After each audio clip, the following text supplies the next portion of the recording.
We've used most animals like tools and products, and some of them have been our companions. And my prediction for the future is that we're going to do the exact same thing with robots and AI, that most of them will be tools and products, and some of them will be companions.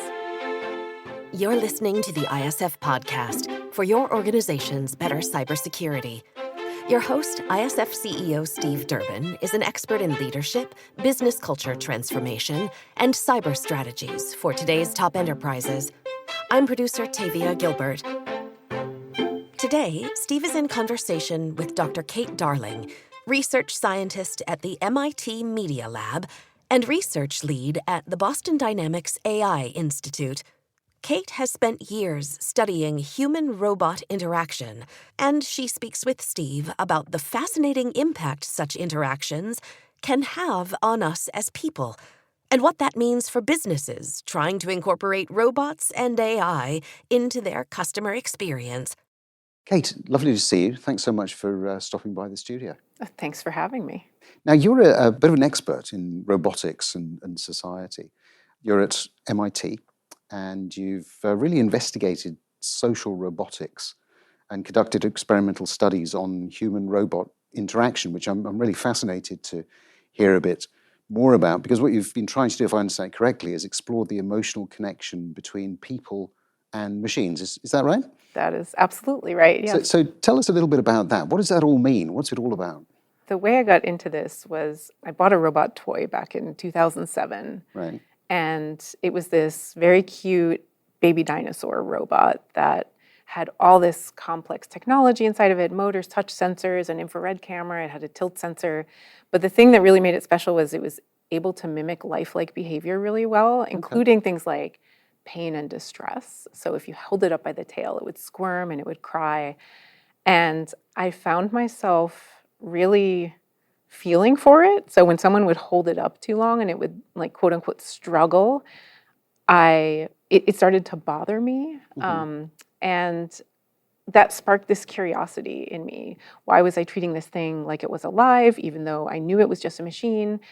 Was it just me? I was observing other people do this with my toy as well. And so that's how I found myself in this really weird research world of human-robot interaction and looking at the psychology of how and why we treat automated technologies like they're alive, despite all knowledge to the contrary. And it turns out this is something that we do very automatically and easily. And then I started thinking about what that means in a world where we are increasingly integrating robotic technology that does move in an autonomous way and kind of tricks our brains into projecting intent onto the movement. So that is the world that I've been in. So that's how it all started. I mean, I'm intrigued. Why do we treat robots in that way? Why is there that sort of emotional connection? Well, there's a few reasons, but I think the two most important ones are that we tend to anthropomorphize anything. So we project human-like traits, qualities, emotions, behaviors onto non-humans. We love to do this with animals, for example, project emotions that may or may not be there. It's very ingrained in us. So like even an infant, the first thing an infant learns to recognize is a face, and it doesn't even have to be a real face. So that's one tendency that we have. And then another thing that our brains respond really strongly to is movement. So we're constantly scanning our environments and trying to separate things into objects and agents. And that makes sense evolutionarily because we've had to watch out for agents in the past. But what it means now, as we have robots increasingly coming into shared spaces, is that any kind of autonomous movement will trick our brains into thinking it's an agent. And then we will automatically kind of subconsciously treat it like it's alive. So you see this happen even with the most simple robots, like the Roomba vacuum cleaner. Right, yep. Like people will name their Roomba just because it's moving around on its own. They don't name their other vacuum cleaners. And as we have more and more complex design of robotics as well, so beyond just a disk that moves around and more biologically inspired technology, that really gets people to kind of treat it like it's alive. And in social robotics, which tries to harness this intentionally and tries to intentionally get people to treat robots like social agents, you'll see people even develop emotional connections to robots. And I read somewhere, I think I may have seen on YouTube, one of the things you were talking about was even taken in an army situation where they're using robots to, go hunting for mines and IEDs and all of that kind of stuff, that even commanding officers have formed some of this relationship with these robots and get quite upset if they get blown up, which... Oh, yeah. There's been research done on this as well, but we've known this for close to 15 years now, that the bomb disposal units that have been deployed in the US military, the soldiers will become really emotionally attached to them. They've given them names and medals of honor. They've had funerals with gun salutes for them when they can't be repaired anymore. And I actually used to believe that this was something that we should prevent because, you know, if you're creating a robot that's supposed to be your friend, yes, you want people to anthropomorphize and treat it like it's an agent. But if you're creating a robot that's meant to be a tool, it can be anything from inefficient to dangerous to have people becoming emotionally attached to it. There's even an example in Peter Singer's book, Wired for War, of a soldier rushing onto a battlefield to, quote unquote, save a robot. And so that's obviously not a great situation because we want robots to be protecting people, not putting them in harm's way. But first of all, I don't think we can prevent it because this is such an innate tendency, and especially in situations that are highly emotionally charged, like in a battlefield situation, I don't think we can stop soldiers from anthropomorphizing the robots. But the other reason that I no longer believe we should prevent it is because I've done a lot of reading on the use of animals in war, the history of that, and how the same way animals were supposed to be tools on the battlefield, they were supposed to be helping and not putting people in danger, but obviously people became very emotionally attached to the animals they were working with. They would regularly risk their lives to save the animals. Very inefficient, very dangerous, but at the same time, the animals provided such a source of comfort to them through these really difficult situations. And that's part of the reason that we do this, that we create these strong emotional connections, even with non-living things like robots, is because we have this drive, and especially in these emotionally difficult situations, it may even be something that helps people survive. So I don't think it's as black and white as just we need to prevent this anymore. But it is something that we need to be extremely aware of and acknowledge that it's happening so that we can address it appropriately where possible. How far off are we intuitive robots? So not quite totally sentient, but on the way there? Because people listening to this may well be thinking, well, okay, I'm just about to get my head around, you know, a bomb disposal unit that is working that way on wheels and what have you. I can probably think about some of the canine type robots that we see that are sort of strutting around, particularly over in the United States, you know, the Secret Service use. But ones that are almost using perhaps AI to become more sentient and then doing things, how far off is that, do you think? I guess my question would be, how do you define sentient or intuitive? I mean, we have AI systems that are capable of reasoning now, but I don't know that we have a clear definition of what sentient even means. What we do have and what we're close to having is robots and AI systems that can pretend to have human emotion and feelings and kind of trick us into thinking they're very smart. That's actually been happening for a while because we love to project this type of intelligence onto the machines. So I think my work has mostly been focused on trying to understand our projections because in some ways that matters more than what the machines are actually capable of.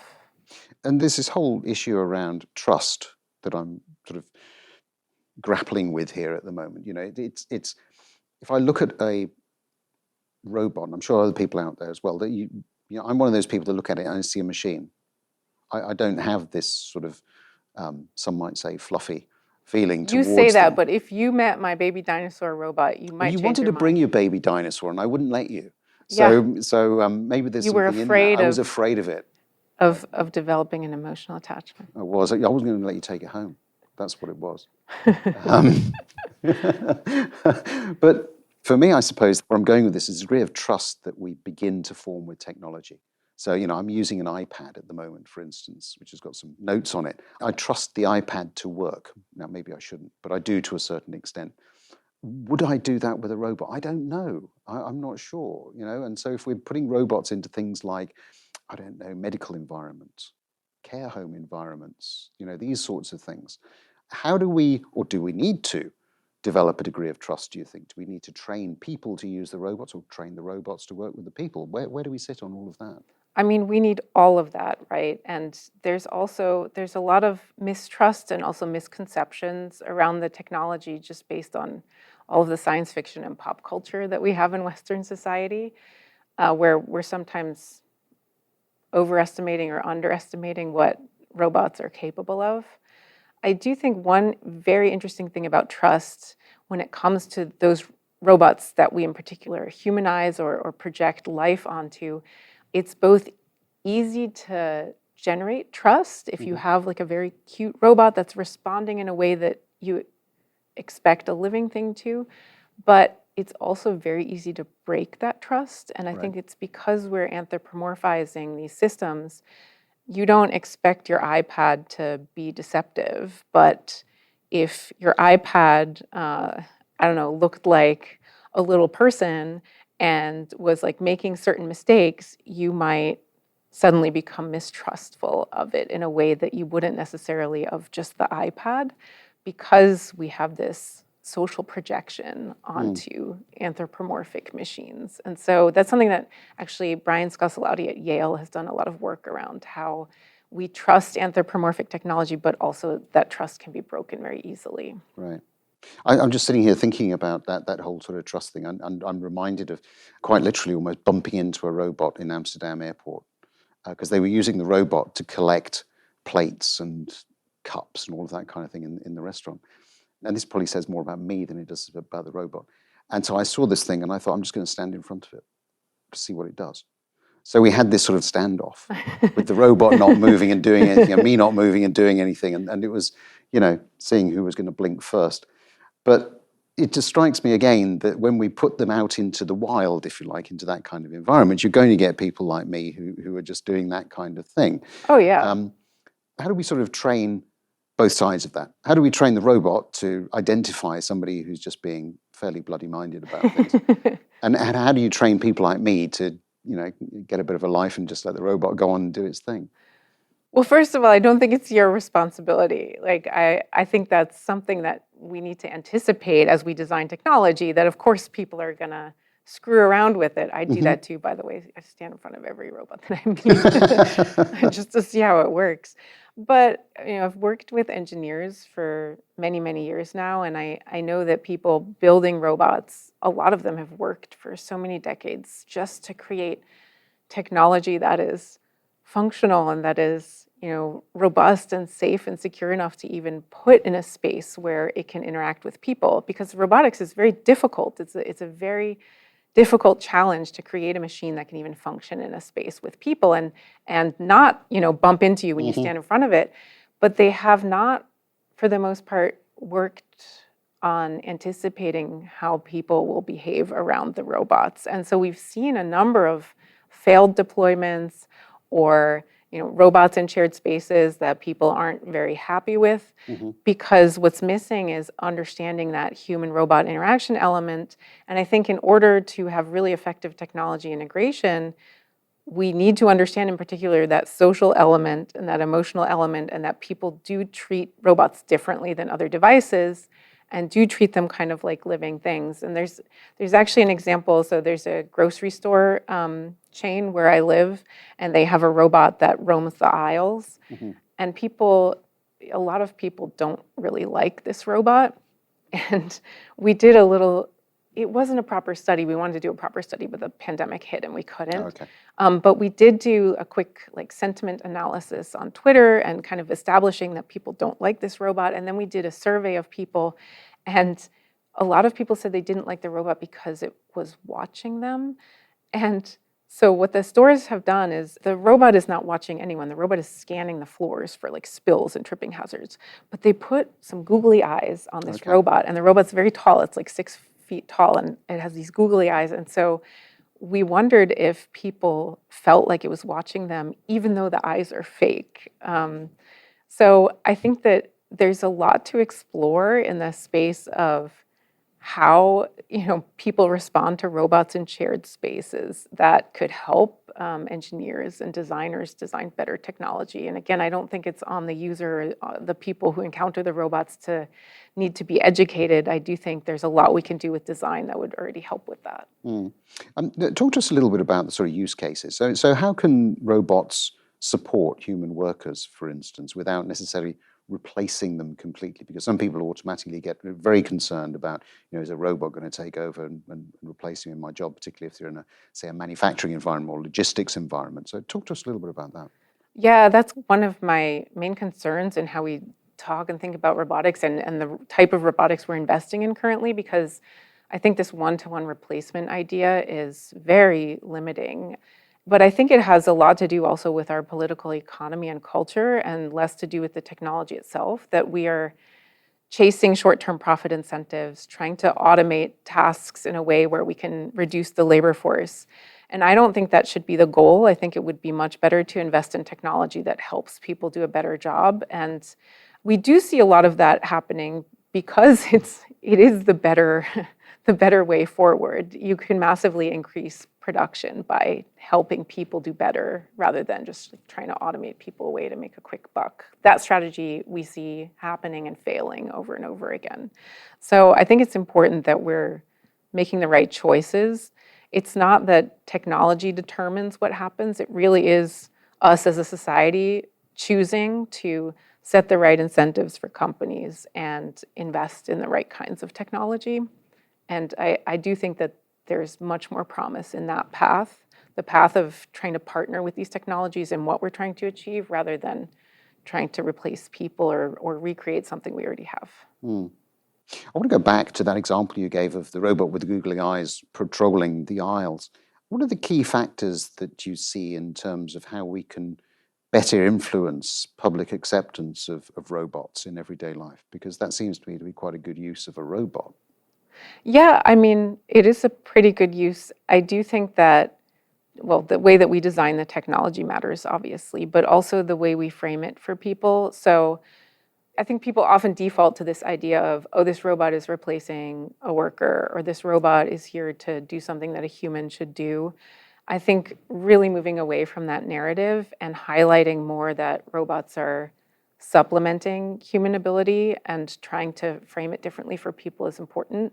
And one of my favorite analogies that I like to use instead of robots are like humans is that we should think of them more like animals, and how we've partnered with animals, not because their skill sets are like ours, but because they're different from ours, and that's really useful to us. And so animals are these entities that can sense, think, make autonomous decisions, and learn, and we've partnered with them for millennia to do work and even for social relationships. And so if we think about robots more like animals and we frame them that way for people, then maybe that can open people's minds up to other possibilities and challenge this constant narrative that the technology can, will, or should replace people.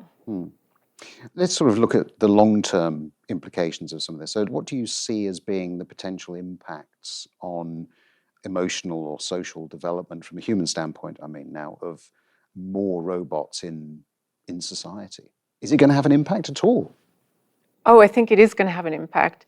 I do think the impact depends a little bit on the choices that we make. So, for example, I do think, so looking at the history of how we've used animals, we've used most animals like tools and products, and some of them have been our companions. And my prediction for the future is that we're going to do the exact same thing with robots and AI, that most of them will be tools and products, and some of them will be companions. And when it comes to that aspect of companionship, I'm not concerned about the inherent nature of us developing social emotional relationships with machines. I think that we're very relational creatures. I think that tendency is something that has helped us survive in the past, and that it's not necessarily a bad thing for people to fold robots and AI into their social relationships, the same way that we've, made dogs part of the family, even though they used to have a function, like they used to have to guard the house, but now they're part of the family. But no one's saying, oh, that's replacing human relationships. However, the caveat to that is that companies make robots, and there may be incentives given how our again, our current political economy is structured to make robots that exploit a social emotional connection with a user, not for the user's own best interest, but in the interest of the company and in the interest of making profit. And that, I think, is very undesirable as an outcome. And so if we can choose now to have strong consumer protection around these advanced chatbots and future social robots, I think we could safeguard against some of that and allow people to have these relationships. But if we don't do that, I'm a little bit concerned about what the future looks like. Whose responsibility do you think it is to manage that interaction? If I look at regulation, typically it's always behind, right? Oh, yeah. But what you're talking about, really, to my mind anyway, cries out for a little bit of thinking ahead from a regulation perspective to try to, and if we look at the way that regulation around AI, regulation around the internet has been woefully inadequate until some would say it's too late. Do you think we're going to bump into the same challenge in this area, or do you think there's a little bit more hope that we might actually learn from the past? I think it's not necessarily only a problem of needing to learn from the past, but it's also a problem of not having enough people in government who really understand the technology and see what's coming. So we certainly need more technical expertise and more interdisciplinarity in that way. I do think that, so just speaking from the United States perspective, I know that there's been some movement around consumer protection for children and in the advertising space, because all of the older policies were based on kind of the TV era of television ads and a bunch of research that was done around that. And so recently there's been a push to update that for the digital age and look at things like unboxing videos and Instagram influencers and all of these things. But I'm not sure that that's gone far enough yet. I think there's an extra step that policymakers need to take to look at these advanced chatbots and social robots and the potential for these kind of social agents to advertise to people. So we're not quite there, but I think we're doing the best we can as a society, as governments. I wish there were more resources put toward having a lot of technical expertise in government, but people who are at the forefront of technology are making $800,000 at Google, so it's hard to attract those people away from that, even though it would be very honorable to go into government. So I do think we need more resources to address this. Yeah, and I suppose only time will tell how it all pans out. Yes. Kate, it's been fascinating talking to you. Thank you so much for sharing some of those insights into robotics. I'm sure that listeners will have found that really interesting and probably are sitting there wondering about all of the different multi-uses that they might be able to be put to in the future. So thank you very much indeed. Thank you. Special thanks to this week's guest, Dr. Kate Darling. In the meantime, if you enjoyed today's episode, please take a moment to rate and review the podcast, and we'd be pleased if you'd consider sharing the episode. To become a member, get in touch with Steve directly at steve.durbin@securityforum.org or on LinkedIn. Check out all our media and resources. All of it is there to support you at securityforum.org. Don't miss our other podcast, Dear InfoSec, sharing conversations with members about the real-world applications of ISF research. The ISF podcast is produced by TalkBox Productions and Tavia Gilbert. Thanks for listening.